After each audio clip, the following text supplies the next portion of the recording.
biz dostuq. Biz də səndən əməkdaşıq. Tərəflərimiz arasında uzlaşmağa yol verir. Uzlaşmadır adım bileyim, dostuyam mən baş cümlədir. Mübtədanın həmxəbəri. Əsas olur mübtədalar, ondan asılı xəbər olur. Şəxsə görə bu dostluq var. Əsas heç pozulmayır. Cəmiyyətdə birinci, ikinci şəxs sadiq olur, həmdəm olur. Üçüncü şəxs cəmiyyətdə şək içir, can uzlaşır, başım valla can var. Deyirəm bunu bilin, idarədir adım mənim.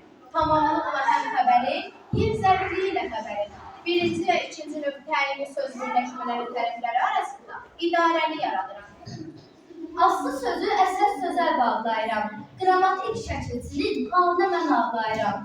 Tərəflərin birincisi aslı olur hər bir zaman. İkincisi əsas olur bir-birinə yanaşan. Hamıdan çox bilin, məni bu sırada öymək olar.